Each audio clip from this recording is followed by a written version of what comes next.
if the weather is keeping you indoors this weekend, just check the iPhone app. It's going to rain Friday. It's going to rain Saturday. Streaming, especially binging, is always an option. There are several film and TV series available right now, and here to walk us through a few of the options is TV Guide Editor-in-Chief Mickey O'Connor. Good to see you. Good to see you too. How you doing? I'm doing well. I'm doing well. Looking forward to a very long. I've been traveling, so this weekend is going to be all about streaming. All about catching up, binging. First up on your list. Glow, and the title doesn't really indicate what this is all about. Nope. So there's a little bit. We want to play a little bit of the show for our viewers, and then we'll talk about it. Okay. Ruth, there's an audition. They're looking for unconventional women, whatever that means. Hello, ladies. I'm Sam Sylvia, and this is Glow. Sorry, what's Glow? Gorgeous ladies of wrestling. Love it. First of all, it's set in the 80s. You can tell by the fashion. And give us a little bit more insight into it. So in the 80s, there was a female wrestling league that was called Gorgeous Ladies of Wrestling, which is where the title of the show comes from. And this is based on that. It's a fictionalized account of that. Alison Brie, who you remember from Mad Men and Community. Yes, she's great. She's so great. She's the star. She plays a struggling actress named Ruth, who basically considers this assignment her greatest acting challenge. She's really funny in it. She's really very real, very unself-conscious. And you know, it's one of the executive producers is Jenji Cohen, who also did Orange Is the New Black. Right. She teamed up with some of the producers from Nurse Jackie. So this is a group. I love Nurse Jackie. So this is a group of women who really understand telling sort of complicated stories about women.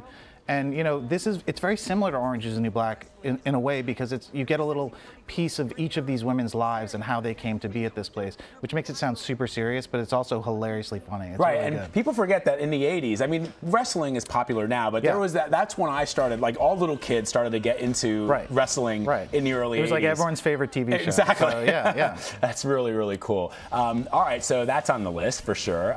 Check out that cover. I mean, it's pretty great. Yeah. And if you like Mark poster. Maron, the comedian Mark Maron, he plays kind of their Svengali, their coach, and he's hilarious. Nice. He's really good. All right, so there's a documentary also now available on Netflix, which examines the highly publicized case. It's called Nobody Speaks. I want to play a little bit of the trailer. We'll talk about it.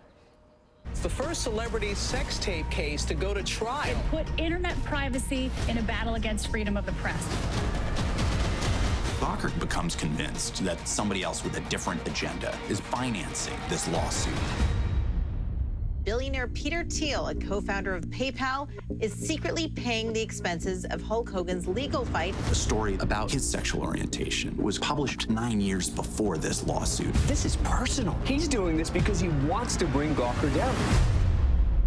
All right, if anybody wants to know why Gawker's not around anymore, this is the movie to watch. Right, so this is a documentary that started out as being a documentary just about this case, Hulk Hogan suing Gawker for libel and losing. And, you know, it kind of turned into something more, sort of a larger issue about press freedoms and the erosion of them. They talk a lot about that case, of course, and Peter Thiel's involvement in that. But then they also sort of go on to talk about other things that have happened.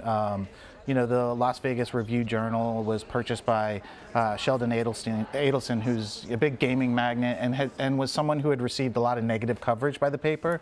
So what do? You go and buy the paper, and then you can control the media. So there's a lot of stuff like that, and I think it's really interesting to watch. A lot of people have complained that maybe it's too soon to do a documentary on this, but obviously we're living in times in which people are asking about press freedoms every single day, and so, you know. It's really interesting because as you hear David Folkenflik, who's in the trailer that we just showed, talking about the fact that Gawker outed in his mind Peter Thiel, although there are reports that people knew that he was gay. Yeah, I mean, they definitely did, but you know, whether or not that was an issue, that's, you know. Right, and it happened 9 years before. Then there was a Hulk Hogan sex tape. They ran that. I mean, and this is his way to get back at Gawker, right? Yeah, I mean, it's Shakespearean in proportions. Right. I mean, it's like, talk about the long con. Like, he worked on this for many years. And put a lot of money into this, and you know, it's a little paranoia making, right? Yeah, it looks really interesting. All right, so another movie that you've got on your list, Okja, which a lot of people have been buzzing about. It won some awards. Tell us what it's about. So the thing that's important to know about streaming these days is like the difference between stuff that airs on a streaming network or on a regular network, whether it's a movie or a TV show, it's all getting blurred these days. So Netflix is the producer of this movie called Okja, and it's by director, I'm going to mispronounce his name, Bong Joon-ho, yeah, who did Snowpiercer, which a lot of people probably saw. And it's about this company that sort of creates a new food source in something called a super pig, and it's really great. I want to play a little bit of the trailer. This beautiful and special little creature will be a revolution in the livestock industry. Our super pigs will not only be big and beautiful, they will also leave a minimal footprint on the environment, consume less feed, and produce less excretions. And most importantly, they need to taste good.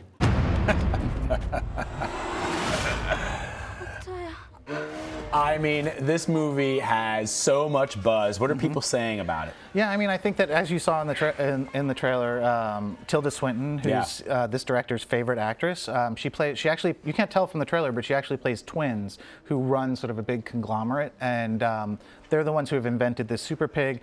You know, it's a new food source, and then sort of animal activists and this little girl who had befriended one of the super pigs gets involved, and you know, they sort of fight the power, so to speak. And it's supposed to be really heartwarming, really sweet. A lot of familiar faces in it. You'll see Jake Gyllenhaal in a small role, Lily Collins, a lot of other people. And this is a Netflix produced This is film. a Netflix produced thing. Stephen Yeun from The Walking Dead as well. It's a very international cast as well. And yeah, it's supposed to be really great. Yeah, looking forward to seeing this one. And it's also in theaters the same day. It's going to be released in theaters. So this is kind of interesting. I know we haven't talked about your movie picks, but it is interesting now that we're starting to see Netflix, Amazon, streaming companies that are actually, they're becoming like Hollywood studios. Yeah, the only reason why they're in theaters today at the same time is because they need it to qualify for awards runs, because there's that whole thing that we saw at Cannes this year where Netflix is sort of, you know, challenging the studios, and you know, the studios don't really like it. But yeah, that's why they're doing sort of this dual release schedule, because they need awards qualification runs. All right, TV Guide Editor-in-Chief Mickey O'Connor, thank you so much as always, my friend. Appreciate it. Thanks.